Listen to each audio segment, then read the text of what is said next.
little cross on the trail. We are going to continue straight ahead.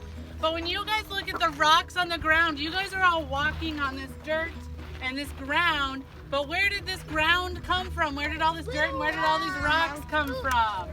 Where did all the rocks come from? Yeah, but how were they made? Pink shirt, girl with the black hair. Yep. Do what? Okay, but I'm looking for something like solid where rocks came from. Black shirt. Yep, right there. Volcanoes? Volcanoes is one thing. So when you guys look at these rocks, that's one way one rock type is made. But there are all kinds of rocks. Here at the park, hang on guys, 1 second. Here at the park, we have rocks that are like black and dark and they've got nice shiny speckles in them. We have light white rocks that have kind of different colors to them. Most of the rocks in this park were made way deep down below our feet from magma. Magma is when you've got liquid rock way down below the surface and it cooled very, very slowly, just like that. So if you guys get a chance, you guys can kind of stop, or as you're walking along the side, if you wanted to pick up a rock, when you look at it, you can see these little shiny speckles. Those are from the crystals that are made because it cooled off very slowly. All of the rocks here are called igneous rocks, which are made from magma, or metamorphic rocks, which means that it went through some kind of change. Hey, remember the 3 types of rocks that we spent a month on? Guys. You guys remember your 3 types of rocks? So igneous, metamorphic, and sedimentary. So rocks that are like this, that are black and white and kind of stripy, these are your metamorphic rocks because they were literally squished and pressed together. Whereas your other rocks that have lots of little shiny specks in them are going to be igneous rocks, okay? So when we're coming along, parents and teachers, if you'd like, let the kids kind of pick up a rock on the side. They can look at it, but then have them put it back on the side. We do not take rocks and put them in our pockets, okay? You cannot take rocks with you, but you guys can pick them up to look at them. We're going to start walking this way slowly so you guys kind of have access to them. Guys, this one's a rectangle. All of these look like a black rock, okay? And if you were to pick it up and turn it over, the other side may not be black. This is called a desert varnish. What that is, there are little tiny bacteria on the rock that as they breathe, they're literally taking in minerals off of the rock, and then when they exhale, they're putting this black, or it could be a rusty red color, onto the rock. Okay? So these little microorganisms, these little bacteria, are putting this black varnish onto the rock. And so people who used to live here thousands of years ago, they could take and they could etch on here, and that's how we get our petroglyphs in the park. This park was home to several Indian groups. One of them were called Hohokam. And they had petroglyphs where they drew pictures onto the rocks. So they would find these rocks that have this really dark varnish on it, and then they would carve onto it. Sometimes that varnish will start to grow back, but it doesn't grow back very quickly. And so that's why we still have all those pictures on those rocks. It's because they were able to carve on it and it grows back so slowly that we can see them even though it's been a couple thousand years. That's a really neat thing. This is like an Etch-a-Sketch that never goes away in your lifetime. Whoa, look at that one. There's a block. No, the block is not going to run over there. How did you make it? Alright guys, so you guys can go and take a look at the rocks. Please don't throw them that far. You guys can take them and then just put them back where you found. The one I just picked up and showed you, but then I threw it right there. Oh, guys, look at this. Oh, look at this. See this? There must be some... Oh, there's a bunch of sparks. I actually see birds that like the circles come. And I'm there too. I think it's reddish. Way. You guys see, it looks kind of bare, right? There's not a lot of plants. The little plants, shrubs that aren't sticking out, those are called creosote bush, and those are really important. They're called, yep, just like this. And like this, what you guys see there, I'm going to point out. But like this one,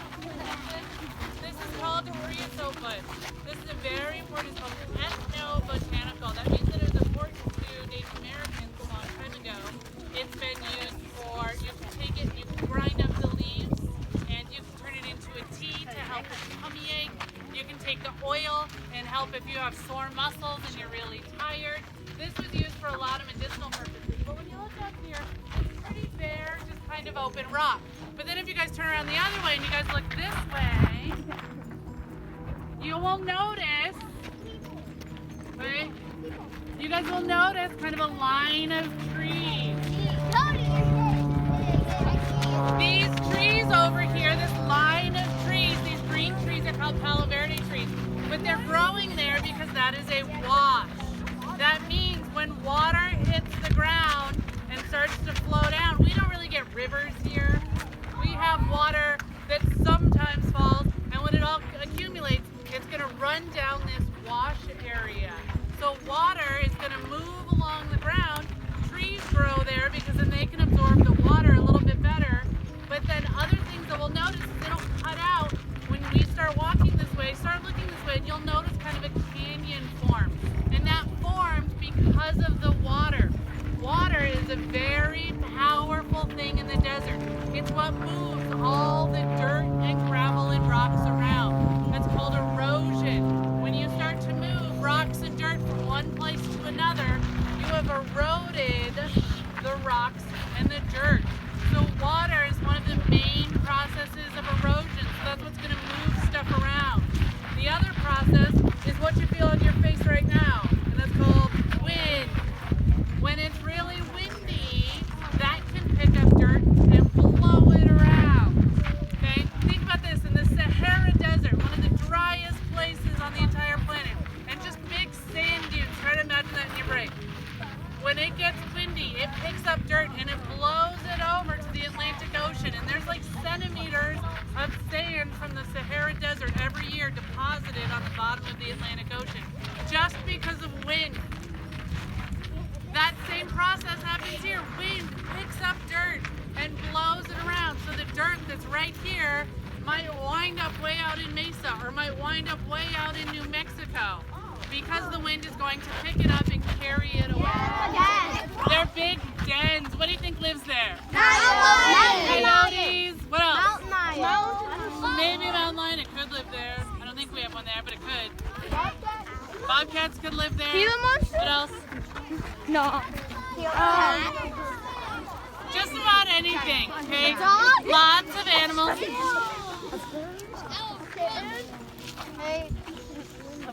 I'm just waiting for you guys to be quiet. Lots of things live in holes. So when we see big holes like this, we could guess lots of different animals, and I bet all of us are right at some point. So foxes and coyotes and mountain lions could live there. Tortoise could find its way there. Snakes could find their way there. We have badgers in the park. Badgers could find their way there.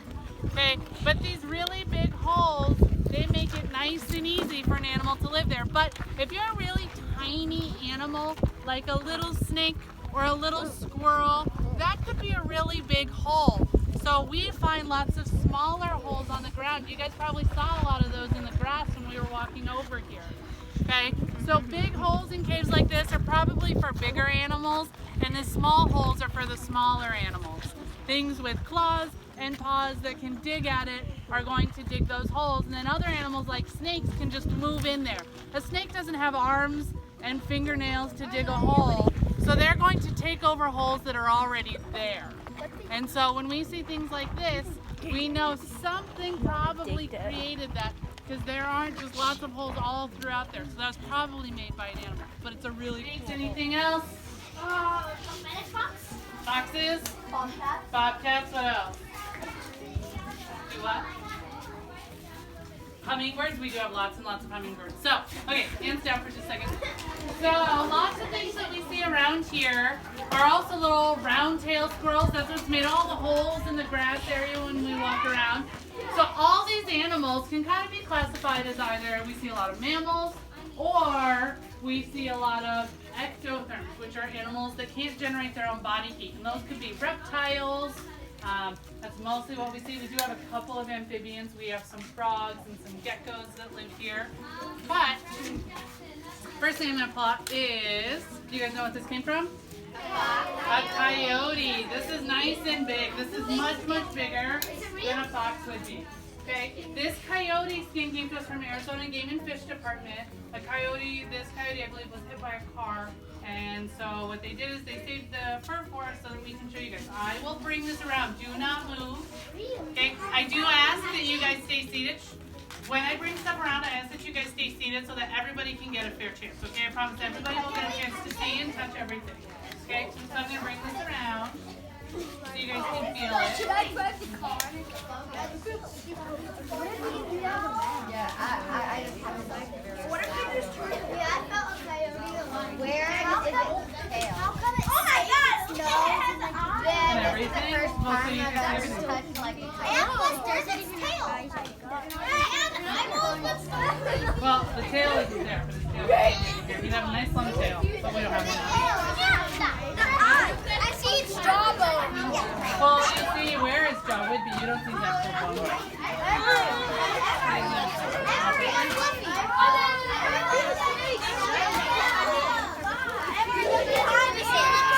That's the ones up front, your canine teeth.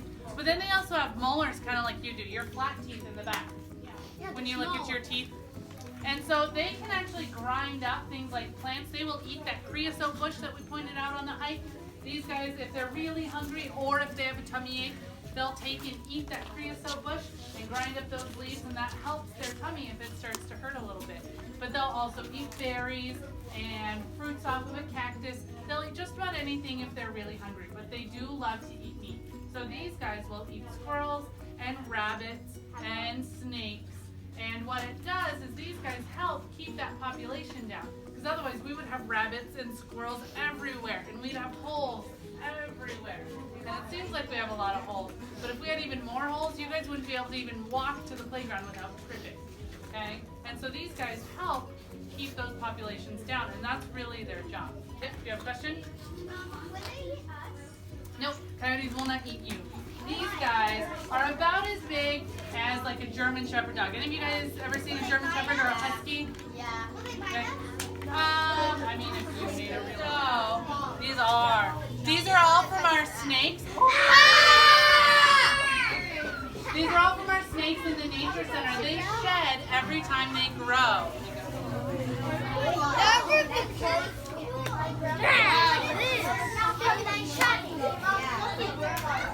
Okay?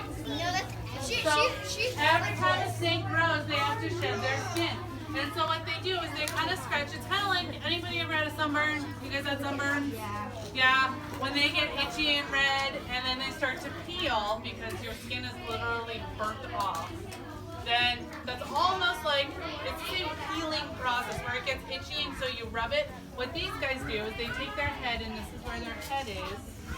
They take their head and they scratch it either on a rock or on the glass or on themselves, and then they'll peel it off inside out. Okay? So what I'm going to do is I'm going to actually let you guys take these and hold these. I have several of them. So take it. Inside out. And then you guys are going to pass them around.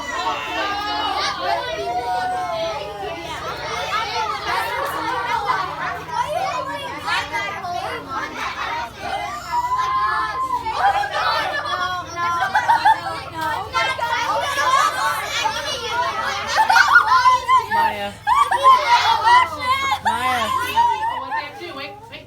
So what they have to do is they have to squeeze it until it doesn't have any air. We as mammals, we're mammals. So we have hair and we regulate our own body temperature. That means that we keep our body temperature at 98 degrees. But reptiles, they don't need to breathe as much as we do. We have to breathe to keep all those processes going and to keep our body temperature up and to digest all the food you guys just ate. But snakes, they rely on sunlight and all this temperature out here to help them with that. So they don't have to breathe as much. And so when they have to squeeze a reptile till it stops breathing, they have to squeeze it really, really tight. So they'll grab it and they'll hold on really tight. The other special thing about king snakes is that they are immune to rattlesnake venom. And so these guys will hunt rattlesnakes, and they can grab a rattlesnake, and a rattlesnake can bite them, but it doesn't paralyze the king snake like it would other animals. And so the king snake can continue to squeeze them and squeeze them until he's able to finally eat them. And so king snakes are known to eat rattlesnakes because of that. So if you see king snakes in your yard or out in the park, it's good, because it means you probably don't have a lot of rattlesnakes around. Okay. So I am going to come around and I'm going to pick up all the skins. Please don't rip them up. I do need them. I keep them for lots of things. Hey. I know, right? All right, nope. Alrighty, guys. So you guys are sitting in your circle. You guys do have to stay in your circle. If you get up and try to go touch her without my permission, then I'm going to make you guys go sit back at the table over there, okay? I am going to let her walk around a little bit. It is a little chilly, so she's not particularly thrilled that she's outside because she doesn't get to maintain her body temperature like you do. So she has to warm up by sunlight. So I've had her in a nice little box and a nice little blanket wrapped in that coyote fur so she can keep warm. But what she will do is she will start to walk around. Her name is Tiara. She's a Sonoran desert tortoise. She is about 10, maybe 12 years old. What they love to eat is grass. And so that's why I want you guys to sit on the grass, because she might come around here and she might eat on the grass. Okay? So, let me see.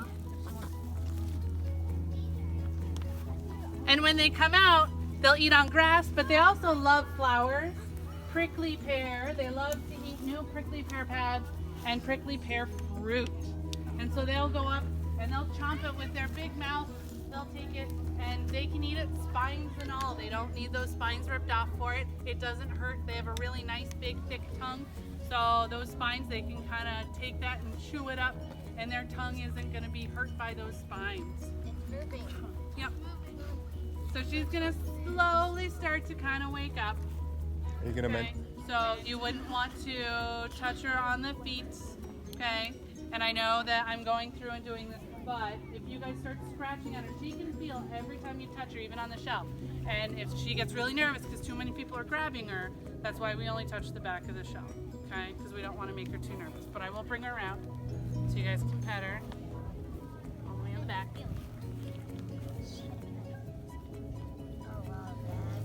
It's a nice hard shell. The shells, they need a lot of calcium, just like you do, to make bones. And so they eat a lot of foods that have high mineral content. Now Tiara, she did not go into brumation. We didn't put her in her home for brumation because she actually had what's called a bladder stone. She had all these minerals that were building up in her bladder because she couldn't digest them during those monsoon seasons. And so they have to come out and they have to eat, because that's where they get most of their water from, is actually from what they eat.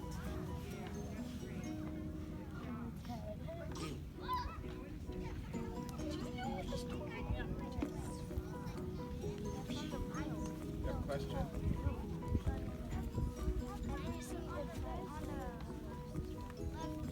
She was just dropped off here, so we think she was someone's pet. I don't think so, because she doesn't have any scratches or any markings. And she doesn't have anything like she's a Sonoran desert tortoise. And you have another question behind you. Yeah. Yep. What's your question, darling? Why doesn't the turtle pee on you? You're picking it up. Because she's used to me picking her up. Sometimes she does. Well, did you hear her say that this was probably a pet? Come on the back of her. So it's different than when you saw out there in the desert. Where? Well, they're not. These. Grew up different. That helps her dig. That helps her dig a hole.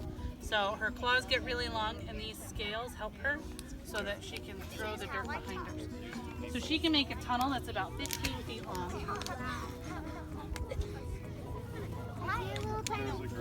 Are we switching groups? Because I'm kind of interested. Yeah.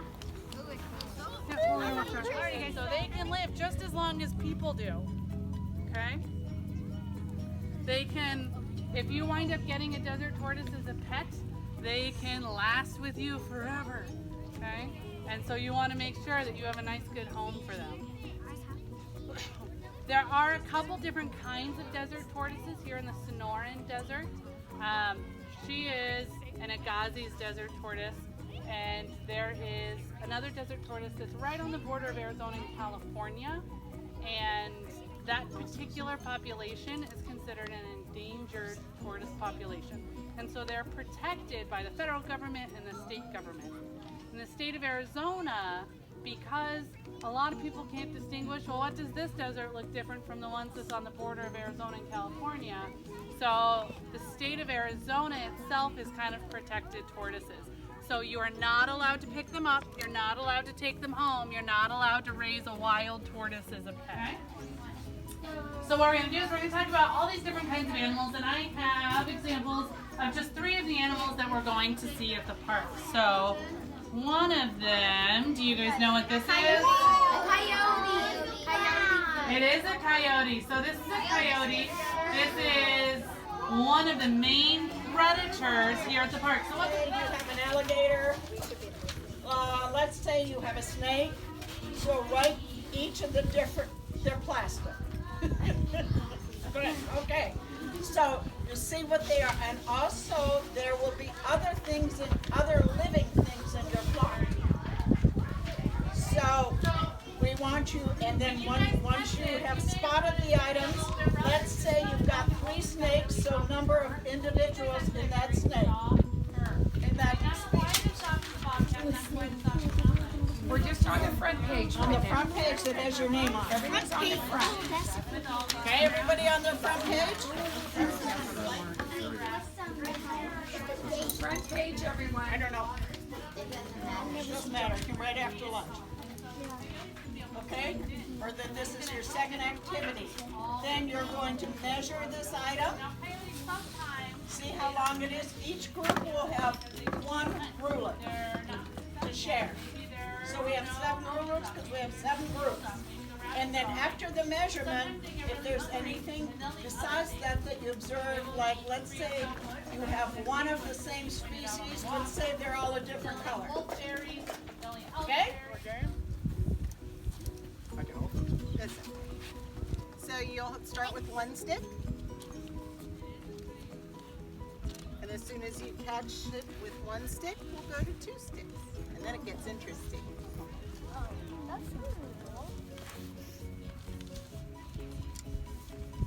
And then you go to 3 sticks. And then you go to 4 sticks. And I think the record so far today is 5. White on one side and black on the other. What we do, we start out with all the beans being 1 color. And we have too many beans. Too many, yeah. That's hard to game, hard to play, and hard to count. So the object is, that one broke. Object is they start out all black,